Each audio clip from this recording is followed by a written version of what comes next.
ازيكم يا رجاله عاملين ايه؟ يا رب تبقوا بخير. في الفلوج النهارده نلعب فول ارمز في نظام ارض سبليت. في بدايه الفيديو كده هو كنت عايز اقول لك بس ما تنساش اللايك والسبسكرايب. لو في مدينتك انت تعمل كده اعمل. ده بيدعمني جامد قوي، بيحسسني ان اللي انا بعمله ده كويس وجميل.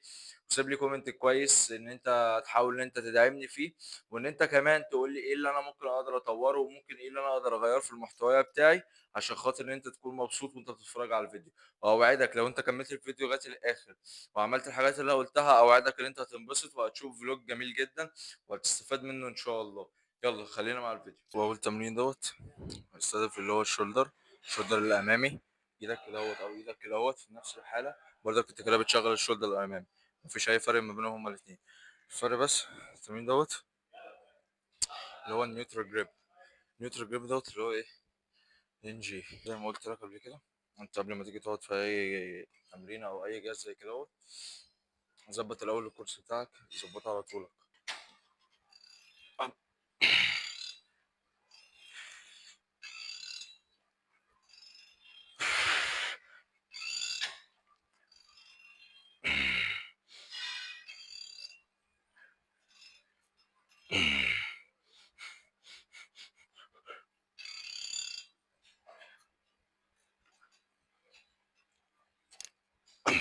حاول تتعود ان انت بتلعب اي تمرين انت تاخد نفسك صح، وانت بتنزل وانت بتطلع. وانت بتنزل انت تاخد النفس، وانت بتطلع انت بتطلع النفس. مجموعة.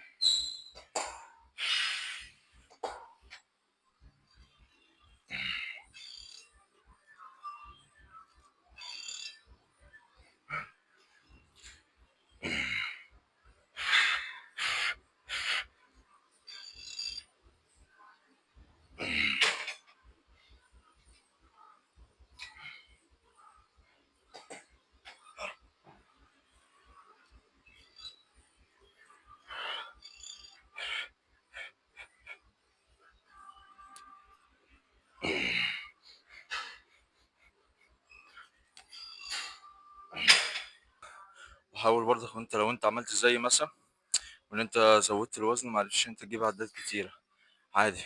ناقص الوزن مثلا منه 30% من الوزن، وكمل عادي مجموعتك عادي. لو جبت 4 عدات، جبت 4 عدات ب70%، تمام. او انت مش محتاج انت تنقص اكتر من كده وتكمل. انت كده المجموعة بتاعتك كده كويسة، وعايز تحسبها من ضمن ال3 مجاميع بتوعك. وبرضه لو انت حبيت ان في عضلات ان انت تعملها 4 مجاميع، دي هتبقى كويسة لو انت العضلات ديت عندك ضعيفة في الأساس. فدي هتفيدك أوي أوي أوي أوي لو انت عندك العضلة ديت ضعيفة. يعني أنا هعمل كده في الكتف الجانبي عشان خاطر أنا حاسس إن العضلة ديت عندي ضعيفة، فهاخدها 4 مجاميع. الست التالتة والأخيرة ليا قبل بس ما نبدأ، عايز أقول لك على حاجة. الطريقة اللي أنا قلت لك إن أنت تعملها دي مش سوبر ست. سوبر ست ديت إن أنت بتنزل وزن كتير كل شوية، تنزله كمان للنص. حلو حلو. لكن أنت بتعملها دي مجموعة عادية.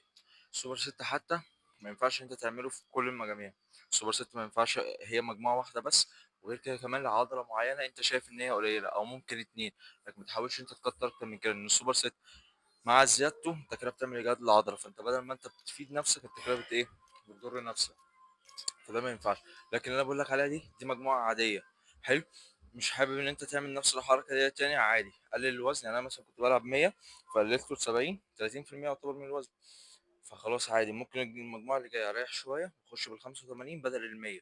كده هستفاد اكتر، وغير ان انا هستفاد اكتر انا كده لعبت المجموعه بتاعتي وكملتها عادي صح. نزلت بدل ال 100 وريحت كويس وكل حاجه كمان كويسه. نزلت بدل ال 100 85.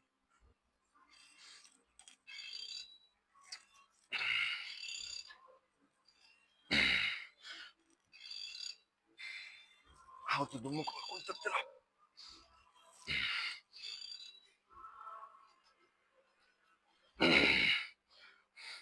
ضمك وانت بتلعب كويس.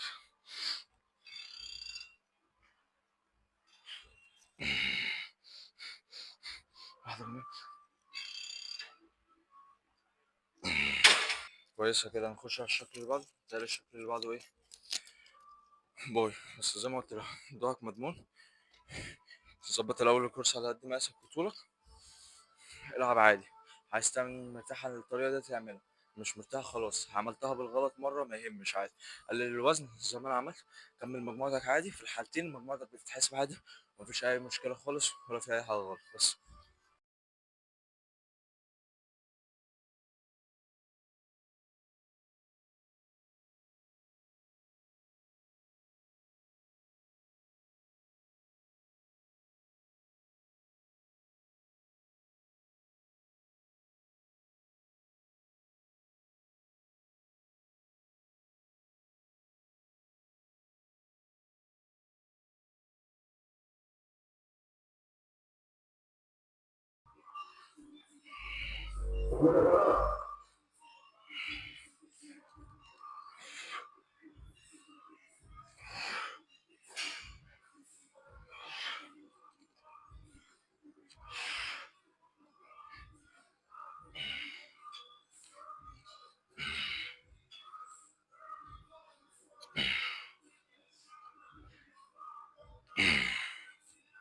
بس التمرين التاني بتاع الشكل التاني دوت، الكتف الجانبي. الكتف الجانبي انت هتعمل ايه بالظبط؟ هتحاول انت تعملها تحت حوضك انت بالظبط، وانت بتتمرن هتكون تحت حوضك بالظبط. حلو. آه بس عايز تستخدم الشدات وتحط الشدات يديك ثبات اكتر، تشيل وزن تقيل، تمام. معرفتش تعمل حاجه زي كده خلاص تمام شغال برضه. يلا على تاني ست. الشدات عامه هو ما بيشيلش عنك وزن، بس هو بيديك ثبات اكتر، فانت عشان كده بتعرف تشيل اتقل. لكن هو ما بيشيلش عنك وزن ولا حاجه، وزن انت بتقدر تشيله بتشيل.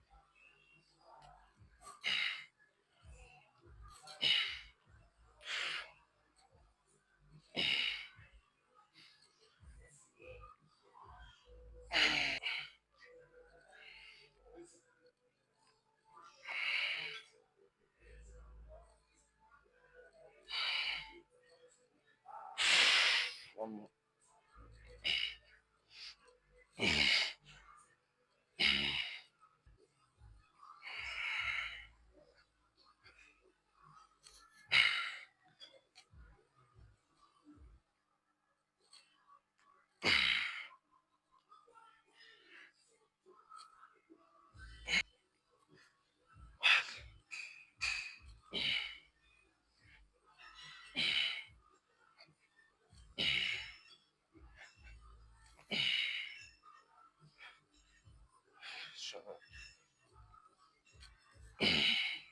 التمرين ده زي ما قلت لكم، عشان خاطر هو كتف امامي، هنخش 4 مجاميع مش 3، مش زي بقية المجاميع والأشكال.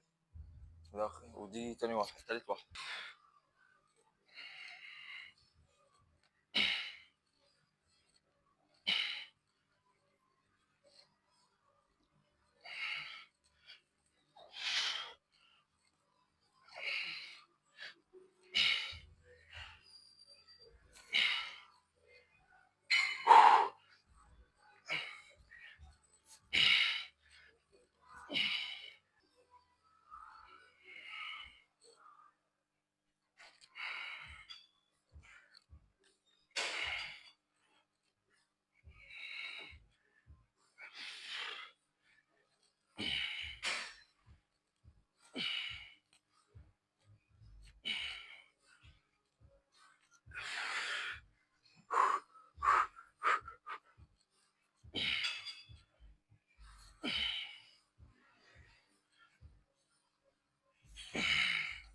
فاضل مجموعة واحدة بس أخيرة نخشها، ونخش بقى على الباي. أول شكل حط كوعك ورا ظهرك بالكابل وأنت بتطلع وتنزل، تمام. عايز تخش زي ما أنا بلعبه بالدمبلز عادي برضه، تمام برضه.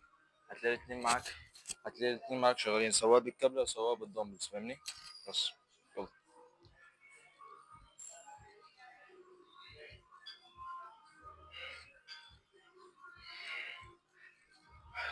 كتفي بدأ يشد عليا، وجعني،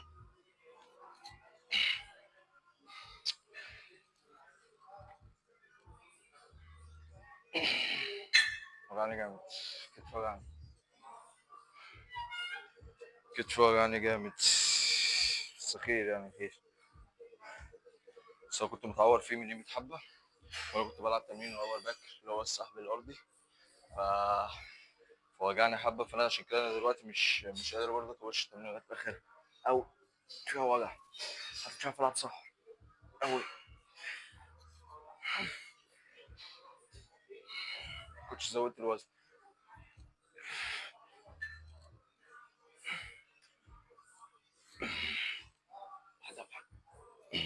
واحدة واحدة بس. فاحنا كده احنا خلصنا كدهوت الشكل دوت. لعبنا فيه 4 مجاميع عشان نحسن عندي الكتف الجانبي. حاول برضك انت في الكومنت زي ما انا قلت لك تدعمني. حاول تحسن لي برضك، تشوف لي ايه المفروض ان انا اعمله مثلا في الفيديوز اللي جايه او كده انت تساعدني. و- وبس. يلا بقى على الايه، على البايسبس.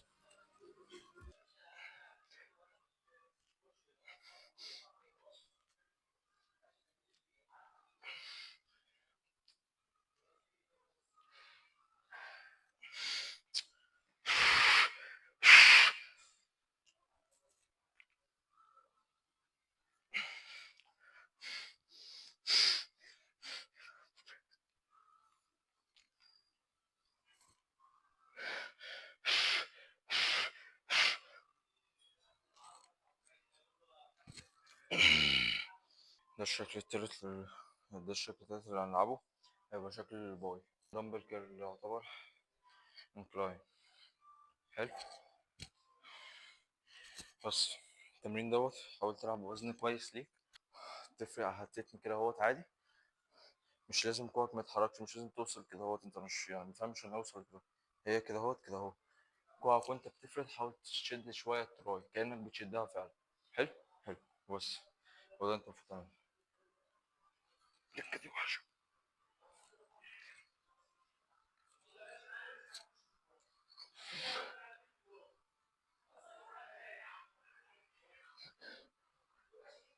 يا رب. تمور.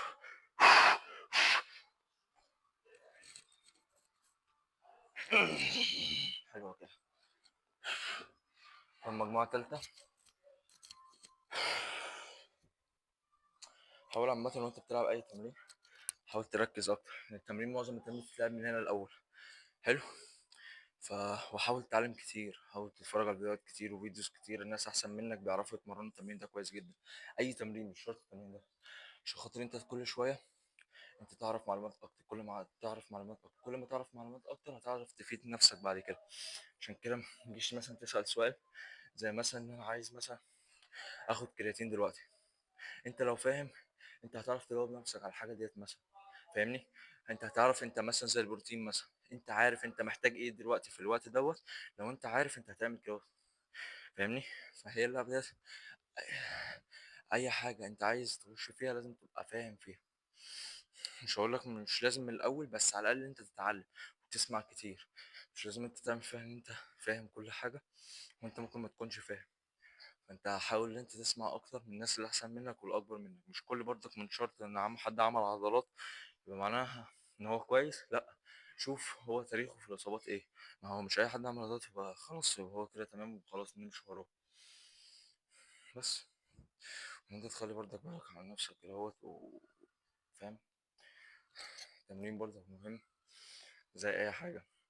التغذية برضك بتاعتك مهمة، عشان التغذية ديت هي اللي هتحدد كل حاجة. سواء انت هتزيد عضلات دهون هتنقص كله، تعمل كل حاجة. وفي فيديو قبل كده شورتس انا متكلم في القناة ديت عن الموضوع فانت تحاول تركز في الحاجات دي كلها. بس حاول برضك زي ما انا بقول لك اتعلم. لما تيجي تتعلم مش اي حد عمل عضلات يبقى هو كده تمام. هو اتصاب قد ايه؟ ما هي العضلات بتكبر ازاي؟ انت بتحط ضغط عليها فبتكبر. ممكن تكبرها من البيت، ممكن تكبرها من الجيم. بس الجيم بيديك مساحه اكبر لان في اوزان، فانت بتتعامل مع اوزان تعرف تعمل حاجه اللي هي بروجريسيف اوفرلود اللي انا بتكلم برضو اتكلمت عليه قبل كده في فيديو. ف بس هو ده الموضوع كله يعني. بس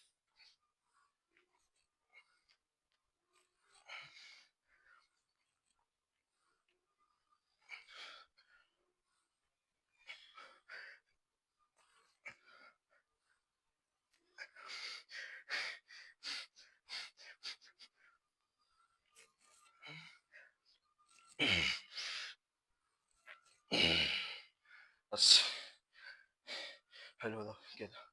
خش على الشكل اللي بعده. ده بقى ده البعبع ده، بريتشر كيرل. ده لو انت ما خدتش بالك فيه كويس جدا هتتعور. فانت حاول انت كده بطنك ان هو يكون لازق كده ايدك دي تحاول ان هي ما تساعدش تلعب وزن كويس ليك، انت شايف ان دوت مناسب ليك عشان ما تتعورش.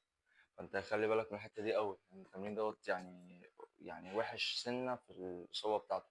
فانت تخلي بالك عامه، خلي بالك في اي تمرين، بس التمرين دوت يعني مزعج اكتر يعني، فاهم؟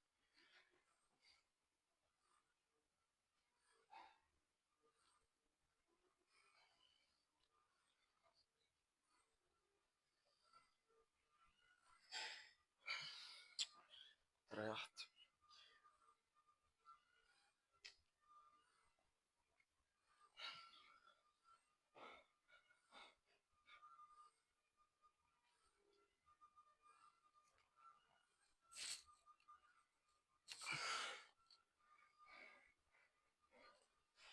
ريحت.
مش انت في الممال دخلت على طول، فما كانتش احسن حاجه، بس يعني خير مش مشكله.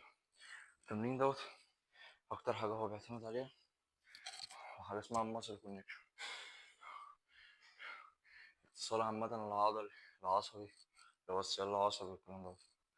فالتمرين دوت مهم كده، فانت عشان كده وانت بتتمرنه حاول تركز قوي على دراعك وانت بتطلع وانت بتنزل.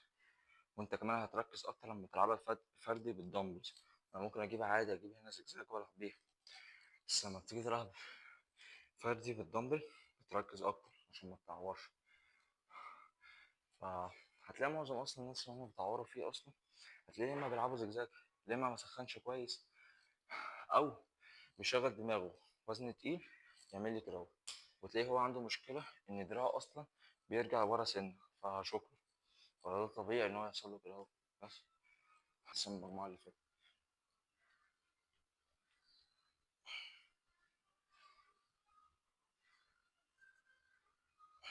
بس ده وزني وانا بلعب اصلا ب 17 ونص برضه، عشان كده مش عايز انزل.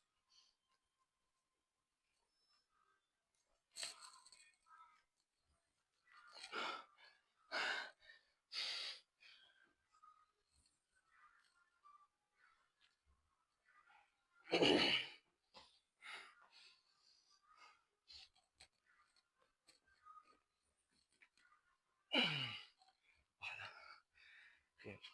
خير ان شاء الله أرواح.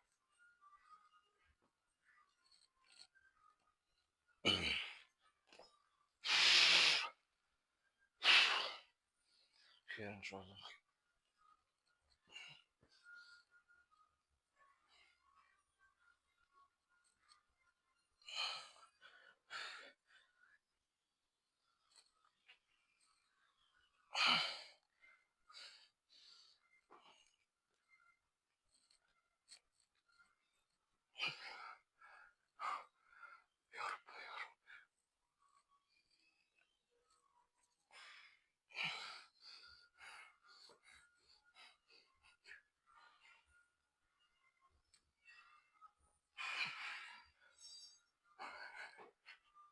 واحدة.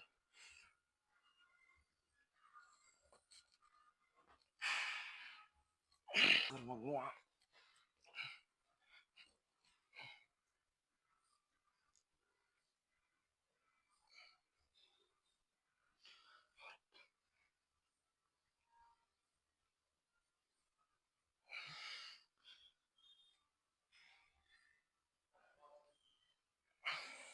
انت اصلا لما تيجي تنزل جامد دراعك بيفصل.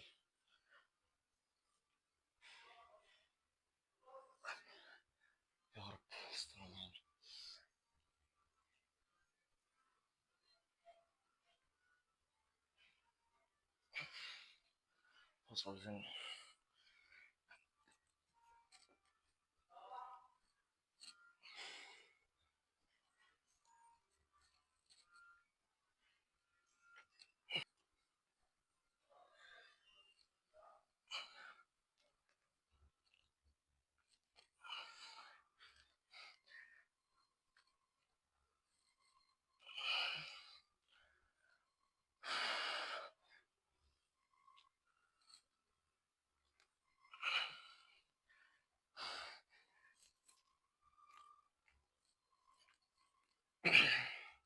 واحدة.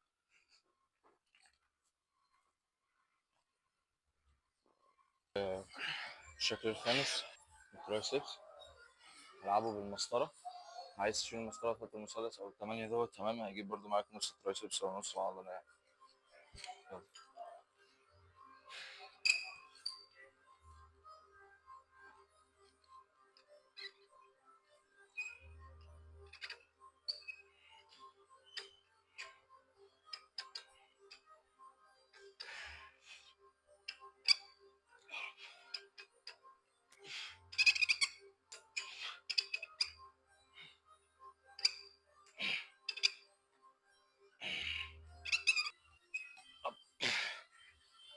فترات آخر وتمرات آخر.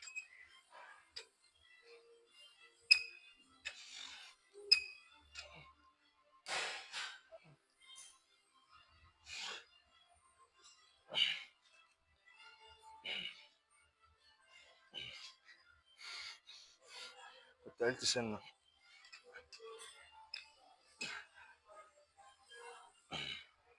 قلت سنة.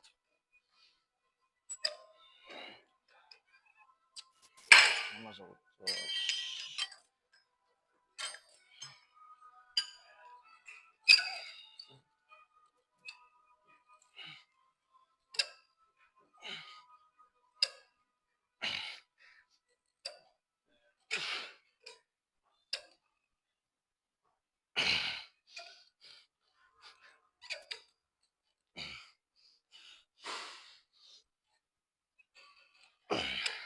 ده بقى سادس تمرين، بنلعبه سنجل ارم الترايسبس برضه.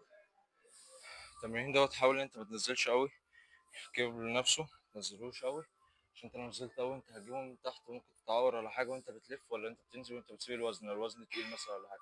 فانت عادي حطه في المسافه ديت، لو عايز تطلع سنتين تلاتة ماشي، سنتين بس مثلا ماشي وبس.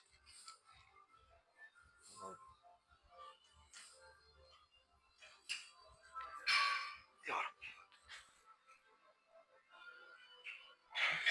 حاول كأنك انت نايم كده اهوت على دراعك، تنزل وتطلع لغاية الآخر، انزل لغاية الآخر خالص عشان تعمل ستريتش.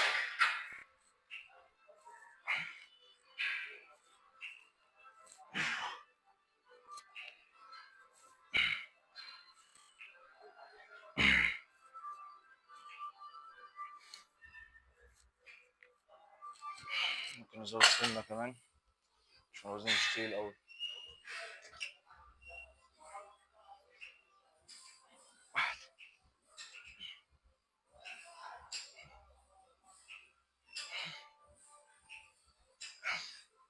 عايزين نزود سنة.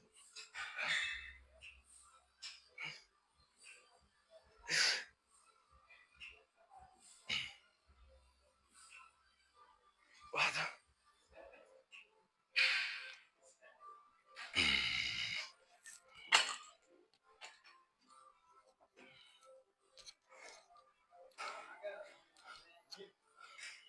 نزوده سنة بسيطة. تمام. ممكن احط مثلا 4 بلاطات ولا اي حاجة، بحس ان الوزن مش تقيل اوي فما حسيتش بالكراية اوي. بس انت حاول متعملش اللي انا عملته دوت. انت اول لما تلاقي ان الوزن مش مناسب ليك، فولا عدى او عدتين وقف عادي، زود الوزن بتاعتك او تقلبه.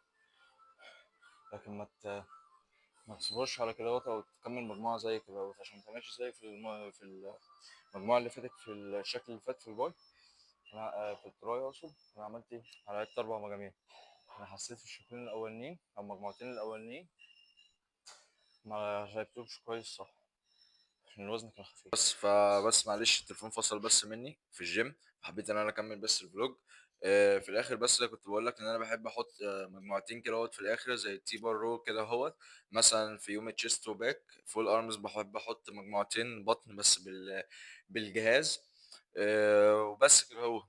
في بقى أنا كاتب في الوصف وكده أهوّة، كاتب إن في مفاجأة يعني وكده أهوّة، فحبيت إن أنا أحُطّها في آخر الفيديو وما أقولش عليها خالص في آخر الفيديو، بس هاتكلّم فيها برضك في فيديوهات shorts. إيه هي المفاجأة؟ إن أنا هاختار 2 إن أنا أعمل لهم online coaching حلو؟ بس يُستحسن إن هُم 2 يكونوا فعلًا هُم عايزين يغيّروا من نَفْسهم، عايزين يغيّروا من شكل جسمهم وكده أهوّة، على أساس إن أنا كل فترة وكمان هُم لو حابين إن أنا أعمل حاجة زي كده تمام، إن أنا كل فترة إن أنا أنزّل التطوّر بتاعهم، إن أنا كل مثلًا أسبوعين أو شهر إن أنا أنزّل التطوّر بتاعهم، على أساس الناس برضك إن هي تشوف برضك إن التطوّر بتاعهم لأ موجود، إن لأ، إن هُم ماشيين صح وهُم رجالة وكده أهوّة، وعارفين إن هُم يمشوا على النظام الغذائي ده فبس، هيبقى هابعت لك نظام تمرين بتاعك مخصص ليك أنت، نظام تغذية بتاعك أنت والsupplements بتاعك.